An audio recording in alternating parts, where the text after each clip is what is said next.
Bonjour tout le monde et bienvenue sur Les Boys du cinéma, un podcast où est-ce que, comme dit dans le titre, on va parler de cinéma, de films. Mais aujourd'hui, ça va faire partie du sujet, mais pas totalement parce que c'est soir de première. On déroule un tapis rouge parce qu'on va recevoir une entrevue. Et pas n'importe laquelle, on reçoit Sarah Maud Duchesne qui est une ancienne maquilleuse qui est directrice artistique et productrice sur des plateaux de cinéma. C'est avec grand honneur qu'on va la recevoir aujourd'hui sur Les Boys du cinéma. Mais avant, il faut quand même que j'invite mes collègues. On va starter par nul autre. Il y a la personne qui a fait en sorte qu'on ait cette entrevue aujourd'hui, Maxime Cyr, qui est avec nous. Max, comment vas-tu, mon cher?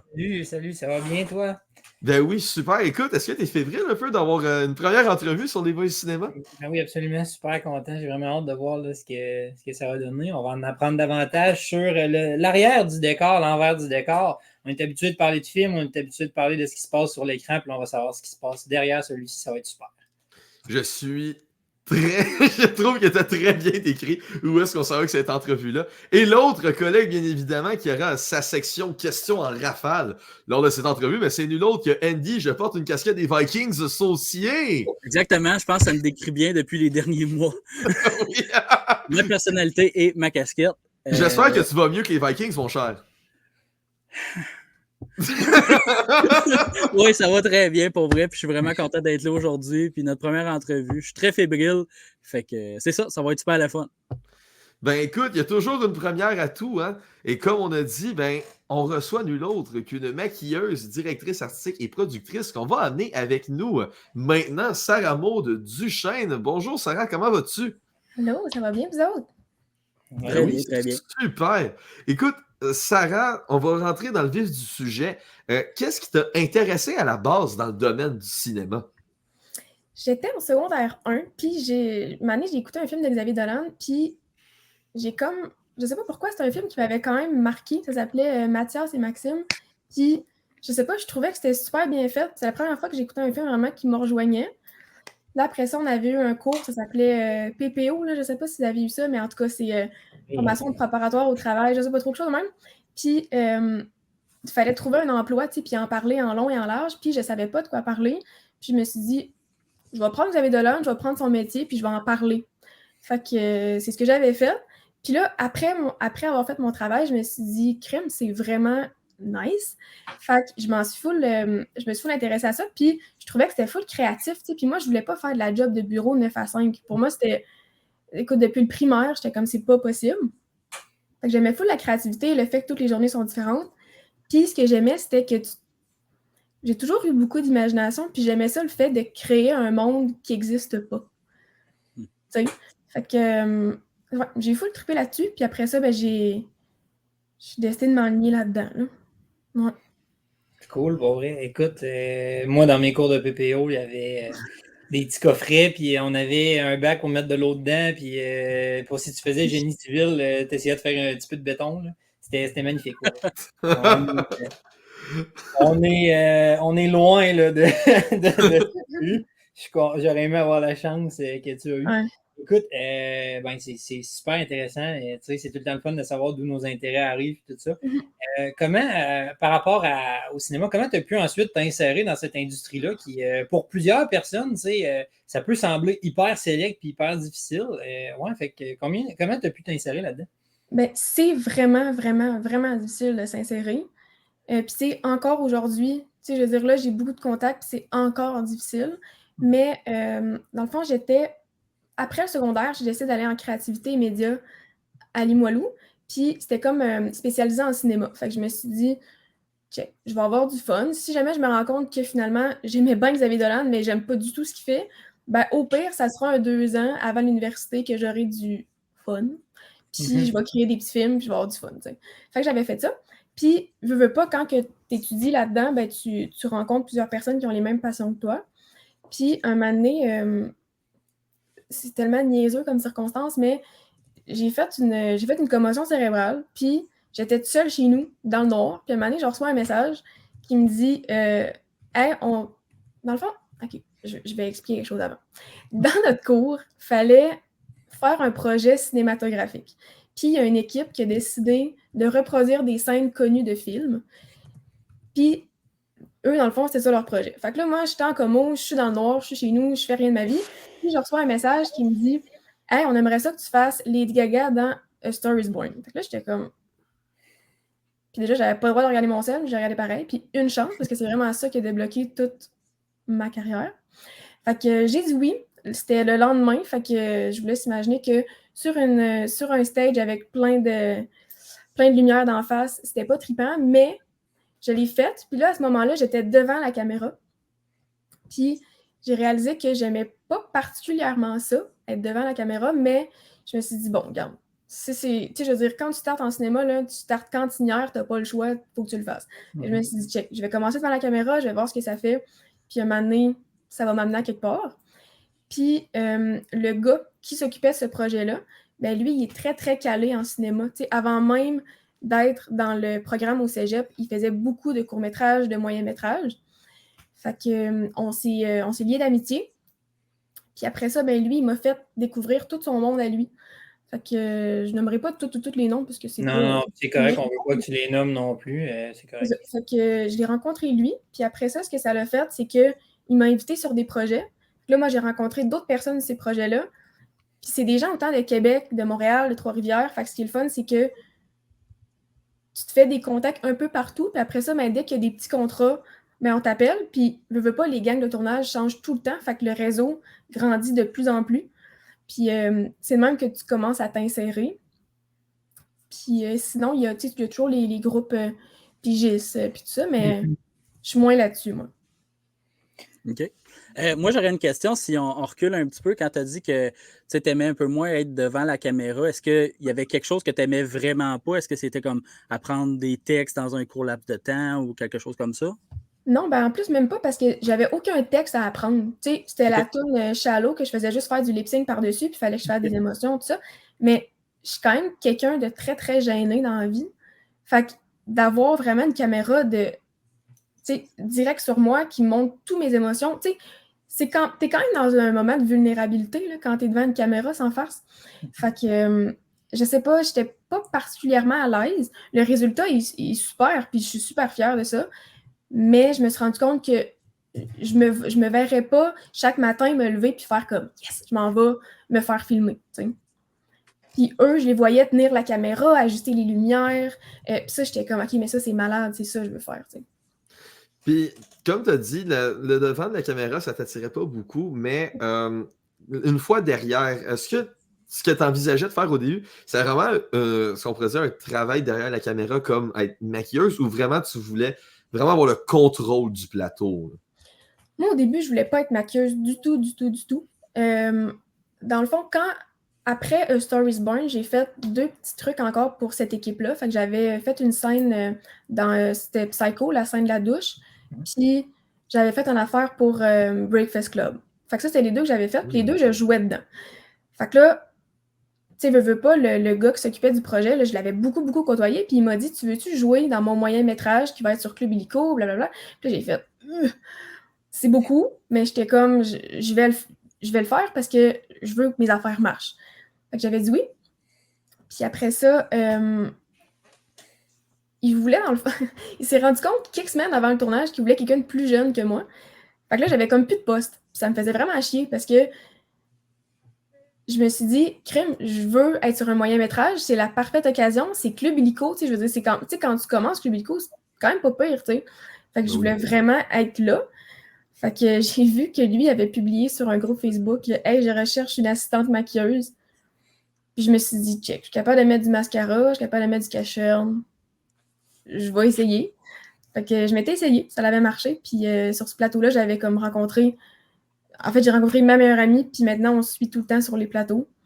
Puis c'est de même que ça a commencé. Mais c'est sûr que c'est pas le maquillage que je voulais faire, pas du tout.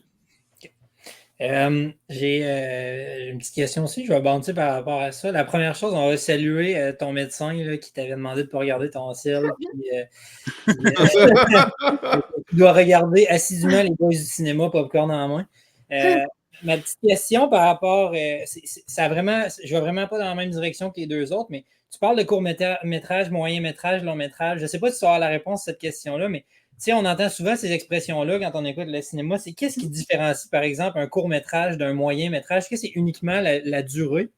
Oui, c'est OK. vraiment la durée. Fait que dans le fond, un court-métrage, c'est 30 minutes et moins. Là, je dis ça vraiment comme sur le top de ma tête, là, mais il me semble que c'est ça. Un court-métrage, c'est 30 minutes et moins. Un moyen-métrage, c'est entre 30 et soit 45 ou 1 heure, je m'en souviens OK. plus. Puis un long-métrage, c'est après ça. OK, bon, c'est bon à savoir parce que tu sais, c'est vraiment des expressions qu'on entend souvent, mais qu'on ne met pas nécessairement de chiffres là-dessus. Tu sais, même si ce n'est pas les chiffres exacts à 100%, c'est pas grave, mais c'est bon de savoir quand même la différence. Parce que je sais que je me souviens là, que les premières fois où j'avais vu, tu m'avais parlé un peu de tes trucs de cinéma et tout, tu sais, t'avais, me semble, fait un maquillage dans un petit projet là, de genre 3-4 minutes, là, une petite. Parce que je me rappelle, là, une petite scène, là, c'était comme un peu en grandeur de la nature, là, un genre de combat. Là, ouais. Oui. Mais, tu sais, c'était hyper court, mais tu m'avais dit que ça avait pris beaucoup de temps quand même à faire puis tout ça. Puis ça m'avait fasciné de voir à quel point, genre, ça doit être long faire un film de 2h30 avec full effets spéciaux. Là. Mettons, pour te donner une idée, là, le petit truc de 3-4 minutes, ce qui était surtout long, c'est qu'on devait transformer un gars en gobelin. Fait que c'est sûr que ça, plus le maquillage est long, plus tout est retardé à cause de nous, parce que, mettons qu'on passe 4-5 heures juste sur le maquillage, ben on tourne pas. Fait que c'est sûr que ça vient comme rendre ça plus long. Mais, mettons, Poudre Noire, ça, c'est le moyen-métrage que... Oui, ça, je me souviens, oui. Ça, c'était 90 heures de temps. Pour 36 minutes. Ouais, c'est long. Là. C'est long, longtemps. Puis, habituellement, mettons un film, je vais prendre un film québécois, par exemple, mais, mettons, De Père en flic, ben, c'est à peu près un mois de tournage intensif. Mais on s'entend que De Père en flic, c'est pas le film où il y a des effets spéciaux à tout casser puis où il y a 10 000 acteurs. Là. Mais, même les Marvel, ils vont quand même, ils n'ont pas le choix d'avoir une certaine durée. Puis après ça, Marvel, c'est surtout de la post-prod, là, on ne se le cachera pas. Fait que, reste qu'ils ont quand même un temps à respecter parce qu'eux doivent respecter leur budget d'acteurs, leur budget de tellement d'affaires. Fait que, habituellement, un long métrage, c'est autour d'un mois. 20 à 30 jours, mettons. OK. Puis là, tu as glissé un mot sur tes débuts dans le monde du cinéma en étant maquilleuse. C'est quoi la journée typique d'un métier qui est souvent oublié en arrière de la caméra? Quand tu es maquilleur, là, je vais parler de maquilleur parce que c'est... En tout cas, c'est comme facile plus de faire une journée type. Là. Directeur artistique, producteur, c'est trop différent. J'ai la misère à faire une journée type. Mais maquilleur, c'est que t'es pas mal un des premiers à arriver sur le plateau avec les acteurs. Fait que toi, tu arrives puis tu dois tout préparer les acteurs, tout dépendant comment il y en a. Mais tu sais, des fois, tu peux tourner à 9h du matin, mais toi, tu arrives à 4h du matin sur le site. Fait que tu arrives, tu maquilles tout ton monde. Puis après ça, les premières shots, les premières scènes sont tournées.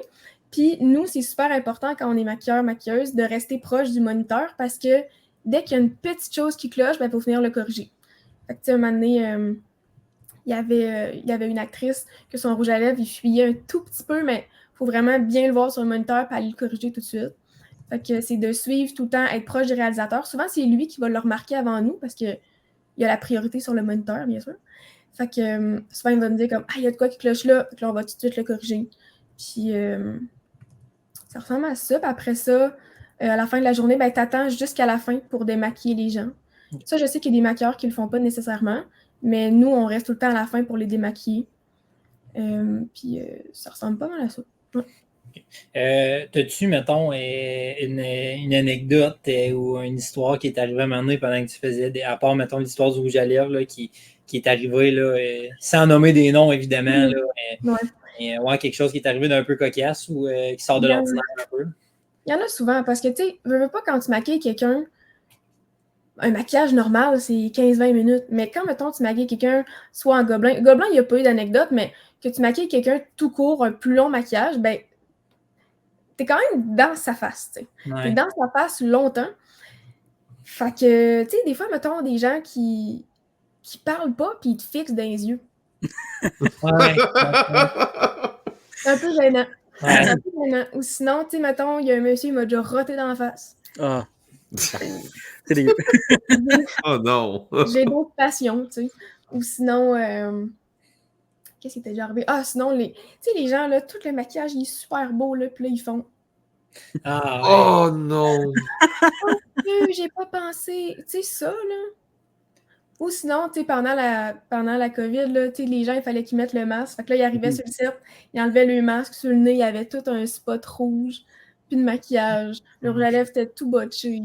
J'étais comme, ah, Colin. Fait que, tu sais, c'est plus des petites anecdotes de même. Ouais. Mais, ben, un moment donné, j'ai quand même eu un gros malaise, par exemple. Je sais pas si vous savez c'est qui Jean Marchand. Il a fait un court-métrage avec Denis Villeneuve. Puis ça s'appelle The Next Floor. En tout cas, je n'avais jamais vu ça. Allez voir ça, c'est incroyable. Puis lui, dans le fond, il aime pas ça se faire maquiller. Il déteste ça. Puis tout ce qu'il veut, c'est du petit crayon dans la muqueuse, puis rien de plus. Sauf que là, maintenant, il dormait, puis il était vraiment bien. Mais tu sais, ce monsieur-là, il est quand même connu au Québec. Fait que je me sentais un petit peu beaucoup mal d'aller le réveiller pour le maquiller. Fait que je l'ai maquillé, puis là, tout le long que je le maquillais, il faisait des gros yeux. Fait que ça, tu te sens petit dans tes shorts un peu. T'es détesté par Jean Marchand, si on comprend bien. Ouais. Mais tu sais, je pense pas vraiment qu'il me verrait puis il me reconnaîtrait, j'espère. Mais ouais, c'est plus des petits malaises que des gros. Ça doit être un petit peu le festival du small talk. Là. On s'entend que tu as quelqu'un dans ta face qui te. Fait que tu lui demandes les sujets qu'on dit de ne pas parler quand on travaille au service à la clientèle, météo, politique, puis tout ça peut y passer. Là. Oh, oui. Ah, c'est malaisant. C'est malaisant. Puis tu sais, ma collègue, justement, elle parle pas au monde. Puis je suis comme, comment tu fais? Tu sais, au moins, tu sais, hey, depuis quand tu fais des tournages, tu sais, ah, t'aimes ça, qu'est-ce que t'aimes? Avoir un small talk à la limite, là. Ouais, c'est ça, mais elle parle pas. Je suis comme, comment tu fais? Déjà que c'est malaisant, tu sais. Mais tu sais, la personne qui me fixait dans les yeux, tu sais, là, maintenant, on en rit, puis tout, puis c'est super drôle, mais la première fois, tu sais, c'est comme... ça un peu bizarre. Ça va être un feeling bizarre, quand même. Très bizarre. Mais après ça, moi, je me suis fait maquiller, puis je fixais pas la personne, mais c'est vrai que tu sais pas où regarder, parce que, tu sais, t'es sur une chaise, tu sais, les genres de chaises de réalisateurs plus hautes, là. Ah, Là, t'es là, puis t'as vraiment la personne dans ta face. Puis là, t'es comme, je regarde ça en bas, je ferme-tu les yeux, qu'est-ce que je fais? C'est vrai que c'est un peu malaisant. Puis là, si on avance par la suite de ton rôle de maquilleuse, t'es rendue directrice artistique et productrice. C'est pas tout le monde qui connaît bien ces rôles-là sur des plateaux de tournage. Que signifient ces rôles-là pour les gens qui connaissent moins? Directrice artistique, là, c'est tout ce qui touche... Comment je pourrais dire ça? Souvent, là, ça va être associé au décor, surtout. Fait que dans le fond, quand que tu vas voir un shot dans ta télé ou dans ton ordi, tout ce que tu vois visuellement, ben, c'est quelqu'un qui les a mis là. Fait que mettons que le vase, il est placé là, ben, c'est parce que quelqu'un a décidé qu'elle allait le placer là. Pour créer soit un certain effet ou juste que ce soit esthétiquement beau. Fait que il faut vraiment que tu ailles l'œil très, très, très artistique parce que... Puis, tu sais, sans nécessairement juste placer un vase, tu sais, là, bientôt, j'ai un projet où est-ce qu'il faut que je reproduise une pièce d'un ancien... Ah, je peux pas le dire, je peux pas dire c'est quoi, mais, tu sais, mettons, c'est un ancien projet qui a déjà été créé dans le monde, puis il faut le recréer. OK. Oh boy, OK. Ouais. Fait que, tu sais, il faut vraiment comme... Il faut que tu fasses des recherches de matériaux, il faut que tu fasses des recherches pour que ça ne coûte pas trop cher. Faut que, en tout cas, il faut tout que tu penses à ça, puis que ce soit le plus réaliste possible. Puis sinon, productrice, c'est ça, c'est plus de la paperasse un petit peu. C'est plus, justement, c'est de trouver des acteurs, le financement, faire des demandes de financement, s'assurer que le scénario est bien respecté. En tout cas, c'est plus la... En fait, c'est comme un chargé de projet. Fait que, il y a un projet en particulier, mais c'est tout lui qui va venir comme gérer le autour, puis c'est comme un peu lui l'intermédiaire entre tout le monde. Puis, tu sais, on sait que dans certains films, tu as parlé des détails comme le pot de vase et tout ça, que, exemple, si on prend la matrice, la pluie veut donner un effet au film. Il y a des films, ça va être une certaine teinte de couleur. Est-ce que ça aussi, ça fait partie de ton rôle? Ça démontre à quel point c'est important aussi, à quel point les couleurs parlent. Oui, justement, récemment, en janvier dernier, j'étais pas directrice artistique sur le projet, j'étais maquilleuse, mais la directrice artistique qui était là, c'était vraiment une ambiance, justement, ça sort bientôt, fait que je peux en parler, là, mais c'était vraiment une ambiance de mafia. Puis, fallait vraiment que l'éclairage soit sombre, fallait que tout soit un peu, pas épuré, mais il fallait pas que ce soit surchargé. Fallait que tout ce que tu vois visuellement, ça fasse vieillot, ça fasse monsieur. C'est plate à dire, mais c'est ça, tu sais. Puis, Ça, c'est plus la bieuse, mais tu sais, de s'assurer, mettons, que la cigarette, ben la fumée, il ne faut pas qu'elle passe trop dans la face. Puis là, tu sais, c'est tout des petits détails, mais c'est super important. Fait que, tu sais, si, mettons, c'est une scène super joyeuse, ben c'est pas normal que ton décor soit méga sombre. Exact. C'est pas normal que tout ton décor soit noir. Tu sais, c'est pas normal. Fait que c'est tout de venir jouer avec ça, puis c'est vraiment de créer un univers autour de chaque scène, autour de chaque plan. Parce que, tu sais, même si ta scène, elle dure 5 minutes, ben dans ton 5 minutes, tu as peut-être 25 plans différents. Mais dans ces 25 plans différents-là, ben, ça va être super important que chaque plan soit esthétiquement beau puis fasse du sens. Je reviens un petit peu sur... ça revient un peu à la question que j'ai posée tantôt par rapport au long court-métrage. On t'a présenté, tu sais, avec les rôles que tu as, tu sais, tu as été maquilleuse, tu fais de la production maintenant, de la direction artistique. Est-ce que tu as fait ça uniquement dans des courts-métrages ou tu fais ça aussi dans des moyens, dans des longs-métrages? Ben, directrice artistique puis productrice, je te dirais que j'ai surtout fait ça en ce moment dans court-métrage puis publicité vidéo. OK. Surtout là-dedans en ce moment. Puis maquilleuse, ça, j'ai fait ça dans court-métrage, moyen-métrage, défilé de mode. OK. Puis j'ai aussi maquillé pour un vidéoclip d'un groupe de death metal. OK. Oh. C'est vraiment... c'est vraiment... c'est tout différent. Puis, ouais, mais je te dirais que directrice artistique, productrice, c'est tellement nouveau. Parce que maintenant, je suis rendue dans une boîte de production. Fait que vu que c'est quand même nouveau, ben, ça fait que on commence plus petit, puis à un moment donné, on espère... j'espère faire des plus gros projets maintenant. Non, parce que c'est cool, c'est vraiment intéressant de voir, mettons, que l'industrie cinématographique, c'est pas juste film. On parle de vidéoclips, on parle de publicité vidéo également, puis je pense que c'est des choses que les gens ne considèrent pas nécessairement comme l'industrie cinémato, mais c'est bon de le voir aussi et de le savoir. Ouais, c'est pour ça que je dis surtout que je travaille dans l'audiovisuel. Ouais. Surtout, parce que cinéma, on associe vraiment ça plus au film, tandis que l'audiovisuel, c'est vraiment tout le son et l'image. Fait que je préfère souvent dire ça pour que les gens ils pensent moins que justement, j'ai travaillé sur Dune ou sur un film de Marvel. Ouais.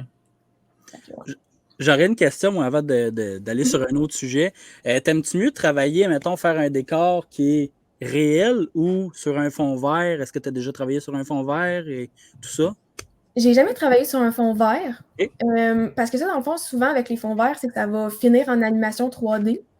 Puis j'ai des amis qui en font, mais j'ai pas encore eu la chance de travailler là-dessus. C'est vraiment un autre domaine, la direction artistique là, pour des films d'animation, mettons qu'on oublie complètement les humains, là, c'est vraiment, vraiment différent de ce que moi je fais. Puis je sais pas à quel point j'ai le goût de l'essayer. Si j'ai à l'essayer, il faudrait vraiment que ce soit un petit projet. Je voudrais pas, mettons, que ce soit un projet Disney pour commencer, Mais je préfère vraiment créer, mettons, tu me donnes un local blanc, ben je vais te le faire, mais je veux pas... les fonds verts, c'est pas... ça me fait peur encore. OK. Ah ben, je comprends. Puis, est-ce que tu as fait des études précises par rapport au cinéma ou tu as comme appris au fur et à mesure, là, comme pour ton rôle de directrice, productrice? C'est ça. Au cégep, dans le fond, au cégep Limoilou, j'ai fait créativité média, profil cinéma. Fait que ça, j'ai appris beaucoup, comment utiliser une caméra, une perche, tous les systèmes pour les réalisateurs. Souvent dans les studios de télé, il y a comme le régisseur avec plein de boutons, puis tout, c'est full compliqué. Mais on a tout appris à savoir comment ça fonctionnait, comment gérer un éclairage, puis tout ça. Puis, tu sais, veux pas, à chaque année, il fallait faire un film. Fait que c'est sûr que, un film, un court-métrage. Fait que c'était super important de savoir comment l'utiliser. C'est sûr que quand tu sors du cégep, faut pas que tu espères justement être le prochain Xavier Dolan parce qu'il te manque énormément de connaissances. Parce que surtout que, tu sais, au cégep, c'est le fun. Tu es ta petite gang de 5, puis tout le monde se comprend. Mais quand tu arrives sur un plateau, on est 75, puis en cinéma, c'est plate à dire, mais c'est toutes des têtes fortes. C'est toutes des gens égocentriques, puis c'est correct, mais c'est important de savoir le vrai monde, tu sais. Fait qu'après ça, quand tu arrives dans le vrai monde, ben il faut que tu apprennes les vraies manières de faire.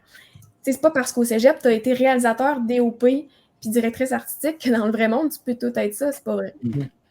Tu peux pas faire ça, à moins que... Ben non, je vais dire, à moins que tu sois, exemple, le plus grand réalisateur, mais même à ça, il y a un poste. Fait que c'est tout de s'adapter à ça. Puis après ça, je savais pas si je voulais aller en cinéma à l'université. J'hésitais beaucoup. Je savais qu'à l'Université Laval, le programme n'était pas encore ouvert. Puis j'hésitais à aller à l'UQAM. Après ça, je me suis dit, crème, ça donne rien d'étudier en cinéma. Tu sais, je veux dire, c'est une expérience. Puis je préférais me faire de l'expérience en vrai plutôt que d'apprendre en quelle année la caméra a été créée. Tu sais, ça me tentait pas d'apprendre ça. Fait que j'ai décidé à la place d'aller en publicité parce qu'on apprend un peu la charge de projet. Puis comme je disais tantôt, la charge de projet, c'est un peu en lien avec la production cinématographique. Tu apprends à gérer un projet, justement. Puis il y a aussi que, tu sais, dans nos cours, en ce moment, on apprend, ben, tu sais, telle couleur, telle typographie, qu'est-ce que ça fait comme effet sur le dessinateur, tu sais, ben, je veux pas en direction artistique, c'est un peu ça aussi. T'sais, si je mets tel poster à telle place, si je mets telle couleur, ça fait quoi? Fait que c'est un peu lié. Puis je me suis aussi dit que, étant donné que le cinéma, c'est un milieu très, très comme ça, ben si rendu à 40 ans, je veux une stabilité financière, puis juste dans mon horaire, ben, je me dis que je vais pouvoir faire du 9 à 5 en bureau, puis être quand même dans ma passion un peu, tu sais.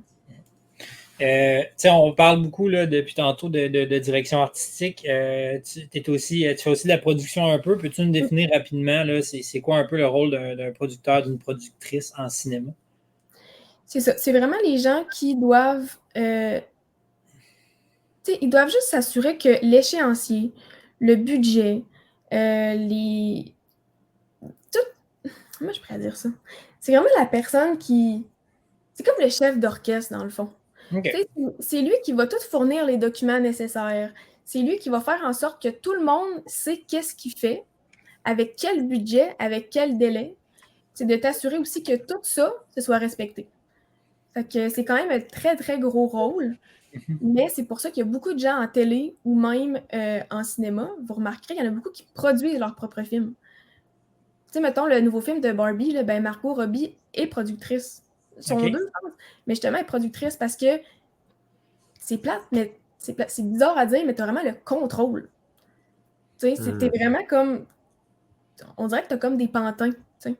Fait que c'est pour ça que souvent, ils aiment ça produire leur propre film, parce qu'en plus de jouer dedans ou même d'avoir... Comment je pourrais dire ça? Tu sais, ils peuvent autant mettre de leur argent, puis ils savent ça va tourner où, ça va virer où, tu sais. Ouais. Je sais pas si c'est clair, mais... Ouais, c'est vraiment ça. C'est le chef d'orchestre, dans le fond. OK.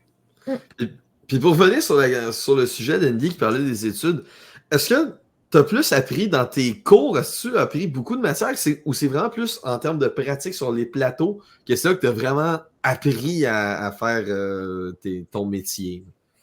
Dans mes cours, là, j'ai pas appris grand-chose. Tu sais, je veux dire, c'est niaiseux, mais tu sais, quand j'étais arrivée sur les plateaux, là, j'avais encore de la misère à ouvrir mon trépied. Tu sais, je dis pas qu'on apprend rien, c'est juste que on est tellement focusé sur l'histoire du cinéma que la pratique, pas qu'elle prend une claque, mais c'est juste que, tu sais, je veux dire, moi, je m'en foutais un peu d'apprendre les plus grands réalisateurs du Brésil, tu sais. Mais pour eux, c'était nécessaire qu'on le sache. Fait que pendant comme le 3/4 de mon parcours au cégep, ben, j'ai beaucoup appris en quelle année le cinéma a été créé, les frères Lumière. Mais tu sais, ça te forme pas comme bon DOP, comme bon réalisateur, comme ça te forme pas. C'est vraiment rendu sur place que là, ça t'aide beaucoup. Puis non, j'ai beaucoup plus appris sur les plateaux que... Non, au cégep, je peux pas... Mais tu sais, ça m'a permis de découvrir un peu ma direction, tu sais, dans le sens que je sais que je préfère les films plus dramatiques, plus tristes. Mais je peux pas dire que ça m'a vraiment appris à filmer. Okay. Ben, oui, c'est vrai qu'en avançant dans le cursus scolaire, on réalise que l'école, c'est souvent très théorique versus ce qu'on a à faire sur le terrain dans plusieurs domaines. Écoute, ça m'amène un petit peu à ma prochaine question. On va dans quelque chose de quand même vague, mais est-ce que tu as des réalisations que tu as faites dans l'industrie cinématographique dont tu es le plus fier, que tu peux nous parler, évidemment, parce que je sais qu'il y a des fois des petites contraintes par rapport à ça, mais si oui, là, est-ce que tu es capable de nous en décrire ou de nous en dire une ou plusieurs là, en fonction?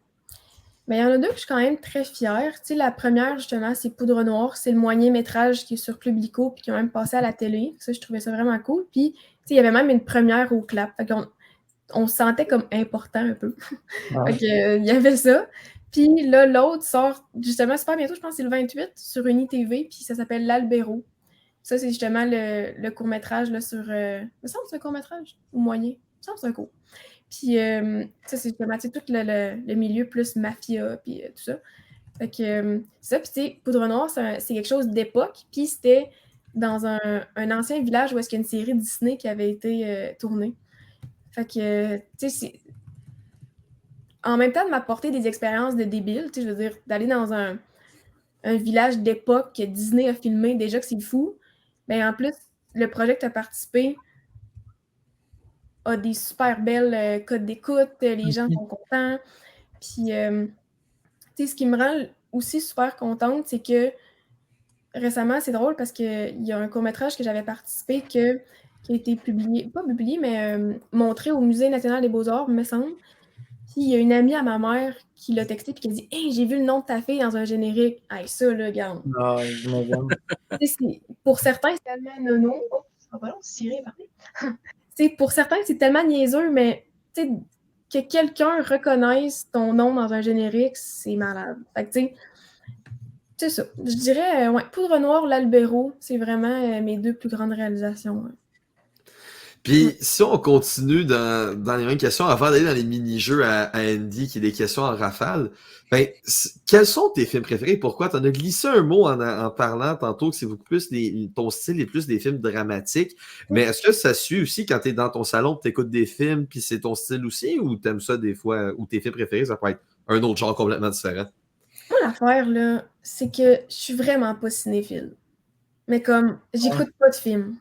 OK. Ouais, je sais, c'est vraiment bizarre. J'écoute pas de films. Moi, je serais en plus une fille de série parce que j'aime ça m'attacher au personnage. Puis moi, quand le film finit, non. C'est comme j'ai besoin de plus. Fait que je suis pas une fille de film du tout, même que j'aime pas ça, écouter des films. Mais deux films que j'aime beaucoup. Il y en a un qui est beaucoup plus dramatique, c'est Mother. Je sais pas si vous l'avez déjà vu, c'est avec Jennifer Lawrence. Ce film-là, c'est un chef-d'œuvre. Ça n'a aucun sens. Mais tu sais, il faut vraiment. C'est un film qui fait extrêmement réfléchir, mais visuellement, le scénario, je veux dire, la personne qui a écrit ça, c'est un artiste de fou. Puis sinon, un autre film que j'aime beaucoup, ben, c'est A Star is Born, justement, parce que ça a commencé ma carrière, puis l'histoire est bonne, puis c'est un peu cucu, puis les shots sont belles, puis la musique est bonne.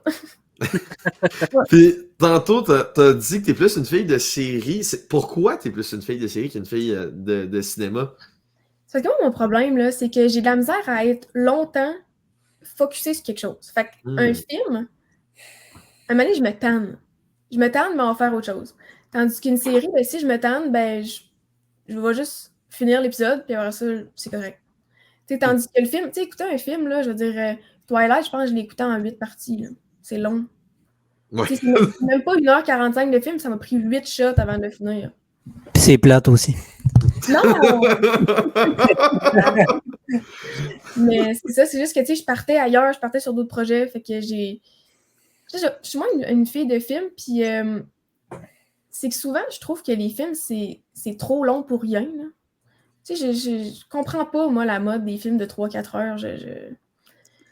Moi, quand je vais au cinéma puis que je vois sur l'affiche qui dure 2h45, je suis off. Très off. Donc, Oppenheimer ne fait pas partie de ta liste à aller voir. Non. Les films de Tarantino sont pas ton dada non plus. Là. Mais même, voyons, Les Gardiens de la Galaxie, là, le dernier, tabarnak, je pense qu'il est 2h et quelques. Ça. Ouch, messieurs! Aïe, c'est comme c'est donc ben long. Moi, là, un film d'1h30, c'est vrai. Max, avant d'aller dans ta question, la réponse, ça m'étonne quand même, parce que les gens habituellement qui répondent à ces questions-là, du moins dans mon entourage, c'est beaucoup plus pour le développement du personnage, il y a plus de temps, c'est plus long, donc on peut plus grandir avec le personnage. Donc le fait que c'est vraiment juste une question de durée, puis ça te permet d'arrêter, la réponse m'a vraiment surpris. Ah oui, mais il y a aussi un peu l'attachement du personnage, c'est sûr, là. Mais Ouais, la durée. Puis tu sais, même les projets que moi-même j'ai travaillé dessus, là, j'ai ça les réécouter, là. Maudit. Hey, Poudre Noire, ça dure 36 minutes. Après 5 minutes, je suis tannée. Ah ouais? C'est comme moi, go, on passe à une autre affaire. Ouais, j'ai pas full de patience. Fait que si le film est trop long, là, tu me perds. Ouais. C'est intéressant à savoir parce que tu sais, Ouais. c'est une opinion, je dirais pas controversée, mais des fois un peu impopulaire, je dirais, parce que tu sais, au bout du compte, la série va être beaucoup plus longue que le film, c'est juste qu'on l'écoute tellement en découpé que le degré d'attention a besoin d'être là un peu moins longtemps, j'ai l'impression. Puis tu sais, une série aussi, je pense qu'on peut. Je te rejoins là-dessus. Une série, on peut écouter ça en faisant la vaisselle, en faisant à manger. Un film, souvent, vu que l'histoire se découpe en genre 1 heure et demie et plus, si on perd 15 minutes parce qu'on est en train de se faire une crêpe, ça, là, à un moment donné, on est obligé de reculer et tout ça. Tandis qu'une série, à un moment donné, ils reviennent sur l'action, puis c'est beau. Là. Mais ouais, fait que pour ce côté-là, je te comprends. Mais ton opinion sur les Gardiens de la Galaxie, en tout cas, c'est correct. Mais j'ai aimé le film, j'ai adoré le film, mais c'est trop long. Non, mais c'est bon, tu sais, je veux dire, c'est une opinion comme un autre. Ouais. Et, moi, en fait, je voulais rebondir un petit peu sur cette question-là parce que je me disais, tu sais, des fois, il y a beaucoup de gens, je sais pas, moi, je pense à. Il y a beaucoup de corps de métier, c'est comme ça. Je pense à des gens que je connais, mettons, qui sont en enseignement, puis tu sais, avant d'être enseignant, ils voyaient la profession d'une manière en particulier, puis là, ben, depuis qu'ils sont dedans, ils la voient complètement différemment. Est-ce que ta vision sur, mettons, les films, les séries, comme tu nous as mentionné, a évolué à partir du moment où tu as commencé à travailler derrière la caméra, ou ça a toujours été comme ça, tu sais, que tu voyais un peu ces choses-là? C'est le jour et la nuit. OK. Et moi, dans ma tête, avant, les plateaux de tournage, c'était glamour, c'était cool, tout le monde avait du gros fun, puis je suis pas en train de dire que c'est de la merde, mais c'est vraiment pas ce qu'on pense. Okay. Tu sais, je veux dire, quand on tourne dans le fin fond du bois, il fait 45 degrés, il n'y a pas de toilette, il n'y a pas beaucoup d'eau, puis que tu te nourris au bord-town. Ouais. Je suis pas en train de dire que, tu sais, c'est sûr que les films avec Leonardo DiCaprio, là, sûrement qu'il y a sa toilette portative puis tout est parfait. Mais il n'y a pas tout le monde qui se rend là. Fait que c'est sûr que c'est pas pareil. Puis maintenant, je suis vraiment rendue désagréable là, quand j'écoute des films avec des jeunes, ou même des séries. Ouais, je suis pas le fun. Tu sais, ce plan-là, il est lit. Ça a dû être tough à tourner. Ça c'est bien. Tu sais, je fais ça beaucoup. J'essaie de le faire plus dans ma tête parce que c'est rushant pour les autres. Mais, mettons qu'à cette heure, dès qu'il y a un plan, j'écoutais Stat récemment, puis là, il y a un plan, là, aucun rapport. Mais là, j'ai focusé là-dessus. Juste focusé là-dessus. J'étais pas capable d'en revenir. C'est fou, mais tu sais, même moi, je l'écoutais l'autre jour, puis il est arrivé quelque chose, genre un plan. Tu sais, moi, j'ai aucune prétention de travailler là-dedans, puis je connais pas ça plus qu'il faut. Là, tu sais, ici, dans le podcast, on émet beaucoup plus des opinions, puis on débat un peu sur des opinions. Mais il y avait un plan à un moment donné dans un épisode de Stat où il y a comme un gars qui vole une voiture dans un parking de l'hôpital où il n'y a pas un chat, là, puis il y a à peu près 6 chars. Là, puis moi et ma mère, on était comme « Duh! Ben oui, toi! » Ça, tu vois, la directrice artistique. Ouais, là-dessus, il y a eu un petit quelque chose. Puis, tu sais, je sais qu'il y a eu beaucoup de critiques là-dessus sur le fait aussi que la personne, quand elle prend les clés de voiture, c'est les clés d'une Nissan, puis qu'elle vole un Chevrolet, genre. Tu sais, il y a comme un petit quelque chose. Je me souviens pas c'est quoi les marques, là, mais c'est interchangeable. Mais ouais, ça un faux raccord. Ouais. Puis rappelle-moi, Sarah, de jamais écouter de film en ta compagnie si tu t'exprimes aussi verbalement. Mais je me suis vraiment améliorée. Pour vrai, là. Ouais, génial. Si jamais on écoute un film, on écoutera un film d'animation. Comme ça, je vais pouvoir être tranquille. Good, parfait. Mais vous voyez, messieurs, nous autres, on peut dire qu'on est pareil devant soit nos films préférés qu'on réécoute ou devant des games de hockey, on va pas se le cacher. Ouais, absolument. Alors là, maintenant, c'est le temps du mini-jeu, les questions en rafale de Andy. Andy, je te laisse la parole, mon cher. Ouais, ben c'est ça, c'est assez simple comme concept. Fait que tu réponds à la première chose qui te vient en tête, puis on y va comme ça. Fait qu'on y va bien slow avec ton snack préféré d'avant-tournage. D'avant-tournage? Ouais. Faut que ce soit de quoi sans gluten, ça c'est sûr, parce que sinon ça starte vraiment mal mon séjour. Des fruits, parce que rendu le tournage, il n'y en a jamais. Fait que des fruits. OK. Ok. As-tu déjà travaillé sur un projet que tu trouvais moyen?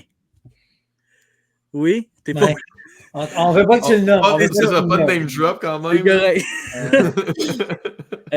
Quelle est la chose la plus difficile dans ton travail? C'est les horaires. OK. À Ouais. cause de ça commence très tôt, j'imagine? Ouais, puis des fois, tu vas le savoir à la dernière minute, puis là, t'es comme merde, j'ai d'autres choses, puis là, tu sais, c'est vraiment un gros casse-tête, puis ouais.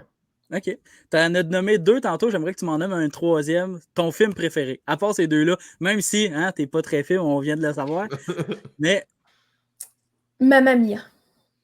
c'est très bon. Classique. Puis si, Andy, avant que tu continues, si on renverse, quelles sont tes séries préférées? Mais c'était ma prochaine. Oh! Quelle est ta série préférée? Ma série préférée. Ah, je peux-tu en nommer 2? Vas-y. Je te le permets. J'ai Grey's Anatomy, OK. puis Gilmore Girls. Ça, c'est OK. mon top. Grey's Anatomy qui est surnommé le stat... Non, c'est pas vrai. Non, c'est vrai. Le meilleur projet sur lequel tu as travaillé? Poudre noire. Là, il y a un petit débat là-dessus là, en ce moment. Là. Que penses-tu de l'intelligence artificielle qui prend de plus en plus de place au cinéma? J'aime pas ça. Oui. J'aime vraiment pas ça. Ton acteur préféré? J'adore Blake Lively. OK. La copine de Ryan Reynolds? Exact. Oui, OK. Mon Dieu, je pensais que c'était un gars au début. Excusez. On J'ai entendu le nom et j'ai fait comme ça, il me semble qu'il chante, lui. Mais salue Blake Lively d'ailleurs. J'ai mélangé Blake Shelton. J'ai mélangé avec Blake Shelton. L'acteur que tu trouves le plus overrated? Oh. Ah, c'est bon, ça.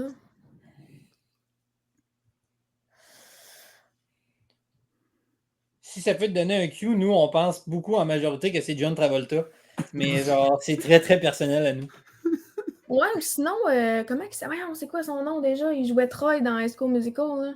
Ah, Zac Efron? Zac Efron? Ouais. OK. Ouais. C'est vrai qu'il est overrated. C'est vrai. C'est assez. On dirait que plus que ça va, meilleur qu'il est. Mais genre, le film, là, que son frère meurt quand il est jeune ou qu'il joue le frère mort de quelqu'un, quand même bon ce film-là, par exemple. Je me souviens juste plus du nom. Là. Oui, mais le scénario peut être incroyable, mais lui, c'est pas qu'il est mauvais. Puis ça, je n'y enlève pas. Non, mais c'est juste que overrated. tu n'as pas besoin de lui pour que ton film soit bon puis que les filles soient toutes là. T'sais. On peut en nommer un autre Bon aussi, point. un acteur overrated qui est Dwayne The Rock Johnson avec un J'y ai chapeau pensé! d'aventurier. J'y ai pensé. Si tu avais dit ça, là, je pense qu'on t'insérait dans l'alignement et tu disais tous les épisodes avec nous. Mais c'est que j'avais peur de me faire roaster. Fait que j'ai fait. Non. Non, bien au contraire. On en a parlé il y a quelques épisodes. Là. Ok. Mais non, moi aussi, je trouve. C'est une bonne réponse. la personne avec qui tu as le plus aimé travailler? Si tu veux pas la nommer, on peut skipper la question. Non, je peux la nommer. C'est Simon Cahouette. OK. Et cette personne, son rôle est? C'est avec lui que je travaille dans la boîte de production Hiver Studio. OK, c'est très cool. T'en as parlé beaucoup là, de Xavier Dolan, mais à part lui, c'est qui ton réalisateur préféré? Denis Villeneuve, il est incroyable. Je veux dire, un Québécois qui est rendu aussi gros, c'est malade mental. Puis la dernière question, avec quelle personne rêves-tu de travailler? Que ce soit québécois, américain, n'importe qui. C'est vraiment vas-y dans le rêve. Là, pour Ouais. il n'y a pas de limite. Là.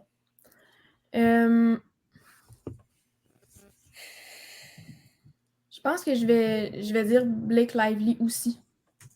Ah. Ouais. Je pense que de l'avoir là, dans une prod, je pourrais mourir en paix. Ouais. Ben, merci d'avoir répondu à mes questions, Raphaël. Ça fait plaisir. Ça a bien été. Puis nous, on s'entend qu'il y a entre boys, ben le choix est facile, c'est Ryan Reynolds. Moi, pour vrai. À part dans le cas de Max, que c'est The Rock avec un chapeau d'aventurier, évidemment, Ouais. son acteur est un rêve. Moi, personnellement, mes goûts sont un petit peu différents de la moyenne. J'aimerais beaucoup rencontrer Stephen King, mais c'est personnel à moi. Puis, c'est vrai, il est rendu scénariste, lui. ouais, ben il fait de... Moi, le fait qu'il fasse des petits caméos dans ses films souvent puis qu'il se roast lui-même, je trouve ça légendaire. Pour vrai, c'est vraiment incroyable. Lauric, avant que j'enchaîne avec notre dernière question, Oui. je te laisse la parole pour le petit appel aux gens qui nous regardent. Ben oui, évidemment. Si vous aimez le contenu, ce nouveau contenu d'entrevue, n'oubliez pas d'appuyer sur le bouton j'aime, le petit pouce bleu en bas de la vidéo, la barre rouge qui permet de vous abonner. Et si vous aimez le contenu de la chaîne, n'hésitez pas aussi à appuyer sur la petite cloche qui est juste à côté qui va permettre de vous notifier à chaque nouvelle sortie de vidéo. Mon cher Max, je te redonne la parole suite à cette voix d'annonceur. Écoute, je pourrais le faire, mais j'aime tellement quand tu le fais que genre, je pense que ça va rester toujours et à jamais. Écoute, Sarah, on achève l'entrevue là, et on a pris quand même beaucoup de ton temps. La dernière question que je te poserais, c'est quoi qu'on te souhaite pour le futur là, dans cette industrie-là? De faire des projets à l'extérieur. Tu sais, là, j'ai fait beaucoup Québec, Montréal. Okay. Écoute, si je pouvais aller à LA, à New York avec ça, je serais folle. Ça serait de traverser les frontières dans mon métier. Ça serait ça, je pense. En faisant partie d'Hollywood nécessairement ou juste en étant... Non, Hollywood, c'est trop une clique qui me fait peur. C'est vraiment une secte, je trouve. Je veux pas aller là, mais d'avoir, exemple, un contrat, il te book à Londres. C'est un mois, tu reviens. Ça, c'est... Ça, je serais comblée, là. C'est vraiment le pic. Un peu découvrir le monde en faisant ta passion, là, si je comprends. Découvrir le monde en créant des mondes qui n'existent pas. C'est bien. C'est une belle phrase pour conclure. Ouais. Exactement. Mais écoute, Sarah, merci d'avoir fait partie de notre première entrevue de l'histoire des Boys du cinéma. Ça a toujours été un plaisir pour nous de te recevoir. Si jamais Max, Sarah veut revenir sur le show, faire partie de certains de nos épisodes, pourquoi pas? On est ouvert à l'idée. On te lance l'invitation, ma chère.